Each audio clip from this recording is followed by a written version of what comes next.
Have you ever checked your bank balance and thought, I just got paid, so where did my money go?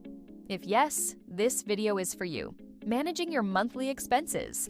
Does it ever feel like your money just disappears between paychecks? You're not alone, but what if I told you that with just a few simple strategies, you could not only get a handle on your spending, but also start building a real path toward financial freedom? It's not about magic, it's about mastery. I've been in that phase myself, where the paycheck comes in, and a few days later, you're staring at your bank app wondering where it all went. So, grab a notebook and let us get started on the 7 essential strategies that will transform the way you look at your money. First up, the absolute foundation of financial control, creating a detailed budget. I know. The word budget can sound restrictive, like a financial diet, but think of it more like a roadmap. It doesn't tell you that you can't spend. It tells you exactly where your money is going. Start by tracking every single expense for a month. Yes, even that morning coffee. I honestly thought my spending was under control, but once I started writing everything down, I realized how small daily habits, coffee, food delivery, random online buys, were quietly draining my money. Use an app, a spreadsheet, or a simple notebook. Once you have a clear picture, you can categorize your spending into needs, wants, and savings. This isn't about judging your past purchases, it's about gathering data to make smarter decisions moving forward. You might be shocked to see how much those small, seemingly insignificant purchases add up. This clarity is the first and most crucial step to taking back control. Strategy number 2 is to adopt the pay yourself first principle.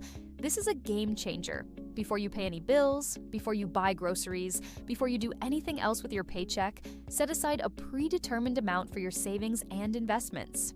The easiest way to do this is to automate it.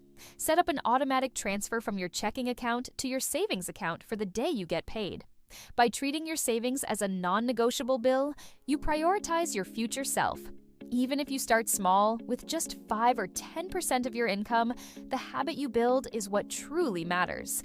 This simple shift in mindset ensures you're building wealth consistently, not just saving whatever might be left over at the end of the month, which, let's be honest, is often nothing. Okay, let's talk about our third strategy, the 50-30-20 rule. This is a fantastic guideline for allocating your after-tax income once you have your budget in place. Here's how it works. 50% of your income goes towards your needs. These are your essential expenses, things like rent or mortgage, utilities, groceries, and transportation.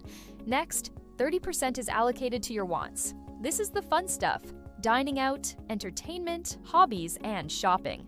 Finally, the remaining 20% goes directly towards savings and debt repayment. This includes building your emergency fund, contributing to retirement, or paying down high-interest credit cards. The beauty of the 50-30-20 rule is its simplicity and flexibility. It's not a rigid law, but a balanced framework that helps you enjoy your life now while responsibly planning for the future. Strategy number 4 is all about tackling debt, especially high-interest debt. Think of high-interest debt, like on credit cards, as a financial anchor weighing you down. The interest you're paying is actively working against your goal of financial freedom. So, how do you deal with it? 2 popular methods are the avalanche and the snowball. With the avalanche method, you focus on paying off the debt with the highest interest rate first, while making minimum payments on the others. This saves you the most money and interest over time. The snowball method, on the other hand, involves paying off your smallest debt first, regardless of the interest rate. This gives you quick wins and builds momentum, which can be incredibly motivating.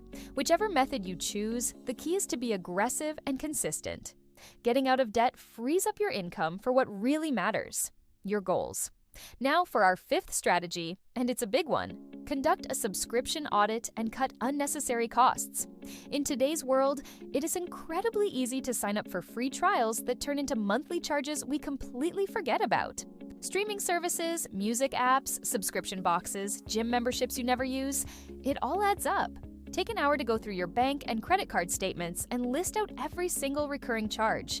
Then, ask yourself honestly, do I use this? Do I need this? Does this bring me value?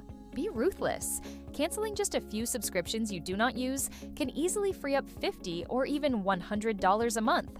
That's money that can be redirected to your savings or debt repayment. This isn't about deprivation. It's about intentional spending and making sure your money is working for you, not for companies you've forgotten you're even paying. I'll admit it, I found a subscription I hadn't used in months. I was paying for it every single month and didn't even remember signing up. Strategy number 6 involves planning your meals and shopping smart. Food is one of the biggest and most variable expense categories for most households. How many times have you gone to the grocery store without a list, only to come out with a cart full of impulse buys and a much lighter wallet? Or ordered takeout because you had nothing planned for dinner? The solution is simple: meal planning. Take some time each week to plan your meals, create a detailed grocery list based on that plan, and stick to it at the store. This not only reduces food waste, but also drastically cuts down on expensive impulse purchases and last-minute takeout orders. Also, consider buying generic brands for staple items, shopping at discount grocers, and buying in bulk for non-perishable goods you use often. You'll be amazed at how much you can save with a little bit of planning. Finally, our 7th and most empowering strategy: set clear financial goals. Managing your money without a goal is like sailing without a destination. You're just drifting. Your goals are your why.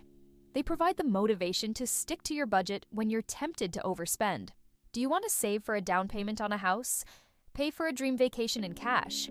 Build an emergency fund that gives you peace of mind? Retire early? Whatever your goals are, write them down. Make them specific, measurable, achievable, relevant, and time-bound. The SMART goal framework.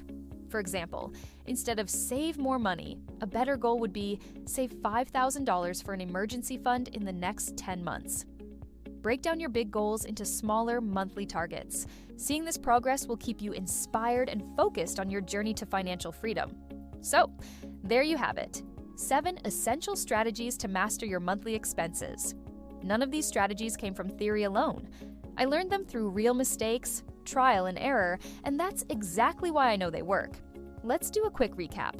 1. Create a detailed budget to understand where your money goes. 2. Pay yourself first by automating your savings. 3. Use the 50-30-20 rule as a guide for your spending. 4. Aggressively tackle high-interest debt. 5. Conduct a subscription audit to cut unnecessary costs. 6. Plan your meals and shop smart to save on food. And 7. Set clear, motivating financial goals. Remember, gaining control of your finances is a marathon, not a sprint. It's about building sustainable habits over time. Don't get discouraged if you slip up. Just get back on track. The most important thing is that you've started. You are taking active steps to build a better financial future for yourself, and that is something to be incredibly proud of.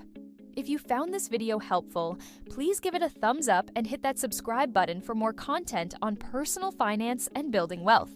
I'd love to hear from you in the comments below. Which of these strategies are you going to implement first? Thanks for watching, and I'll see you in the next video.